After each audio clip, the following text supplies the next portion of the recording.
Hello, everyone. I'm Mark, I'm Rob. and welcome to Mark and Rob's Sports Showdown. Well, we had a game last night, kinda. We'll get to that in a second. This is the hottest sports talk show in town, in the universe, and guess what? We need you as a subscriber, like Uncle Sam. Please hit that notification bell when you do, and guess what? Please like the videos and make some intelligent, non-insulting comments, and join our live show Mondays Eastern Time from 7 to 8. Okay, Rob. So it was 3 games to 0. As we know, 156 teams have not come back from 3-0. But Dallas decided they weren't going to let the series end, and they blew Right. out the Celtics 122-84. What was your take on the game, Rob? Well, I feel that I predicted that the Celtics would probably sweep them, but Dallas came out with fire. They're in a no-win situation. Of course, they had to win the game, so they came out. Both teams played kind of well in the beginning, but Dallas just wanted more. Of course, they didn't want to get swept in their home court, and they represented it, so they played a lot harder. What was really amazing for me was that Luka he played defense. He was helping recovering. He was switching on other players, Oh, and I get to that. that's what helped Dallas. Their defense really stepped up. That's interesting because there was an interview with Jason Kidd and talking about Luka and stuff, and he said, there's three obvious things and weaknesses in his game, and one is defense, one is the fact that he's not always in great shape, he's a little overweight, and one is that he argues with the refs too much. And these are well-known things about Luka Doncic. Everything else about his game is great, especially offensively. So when he plays defense and he doesn't argue with the refs, that's 2 out of 3. He plays great. If he could last the game and Yeah, not be out of shape by the fourth quarter. Go ahead, Rob. right. What else do you want to say? Yeah, I mean, yeah, and well, I just want to give a shout out to your the only player really for Boston that really actually was the second leading scorer was Hauser. He was Hauser, he, yeah, he's played well 2 games in a row. So yeah. he couldn't hit the 3-point shot if I shot it for him in the first 3 rounds of the playoffs. But now he did. He's got 14 points. He was 5 for 7 and 4 for 6 from threes, and had 4 rebounds. And he's playing good defense, and he can cover a guard or a Hmm. forward because he's more agile and quicker than he looks. And so he got Yeah, 20 minutes. He got a lot of playing time. So, but that didn't matter because they got blown out. So, but in terms of some numbers here, Doncic was 12 for 26, but 0 from 8 from threes. Scored 29 points, had 5 rebounds and 5 assists and 3 steals. Like you said, he played some defense and only had 3 fouls. Last game, he got 6 fouls. And Irving had a really good game 2 times in a row. Games in a row. His 3-point shot wasn't falling. It was 1 for 6, but he was 10 for 18 and had 4 rebounds and 6 assists, which is what I've been saying all playoffs, is that he's a great passer when he wants to be. right. And and guess what? Remember, I was watching the game and Lively got in 3 minutes into the game.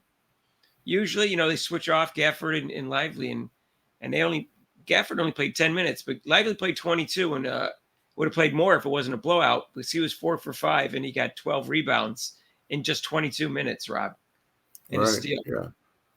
And he got 11 And points. well, the Celtics just weren't making the shots. They were getting the shots inside. I mean, Jason Tatum and Brown a couple of nice little shots right inside the key there, and they just went falling.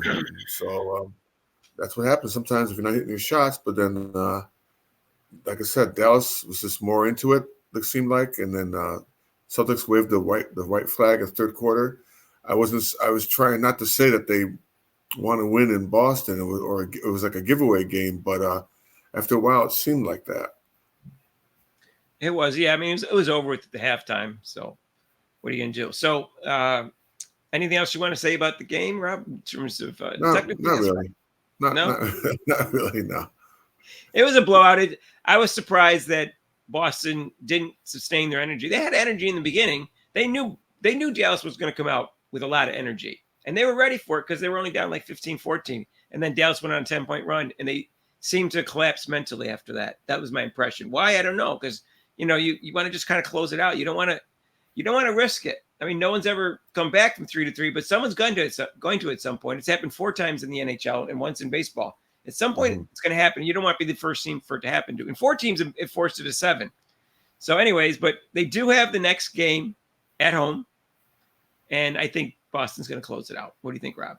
I think so. They just wanted to win in Boston. With the crowd and they'll be pumped up. They'll be ready. They should win the next game. Yeah, usually when a team gets embarrassed, they come back and play well and usually win the next game. And Porzingis was like trying to play, and he was warming up, but he didn't play, which tells me he's probably close to playing.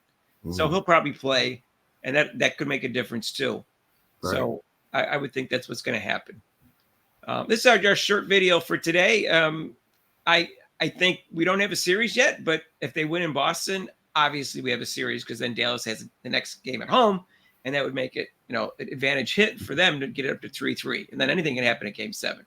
Right. But they need to do that first. I don't think it's going to happen. Rob doesn't think it's going to happen. I think it's going to be a 4-1 series. Boston's just better offensively and defensively, as we've talked about in other videos, and that seems to be giving them an advantage because they can shut down their two guards because they have a second team all-pro defensive guards. So I think that's the key to the series, besides their balance. Anyways, so hey, we got a live show Mondays Eastern time, 7 to 8. That'll be right before the next game because that's the next game is being played Monday night. This is Saturday morning. If you don't know, game was Friday night. So we'll be talking about that. Either we'll be talking about the fact whether or not we think they're going to win that game again, but we'll also be talking about Caitlin Clark because she's going to play Sunday against Angel Reese at noon. And couple of interesting things about that is, number one, it's going to get really high ratings because it's on CBS. It's on a network.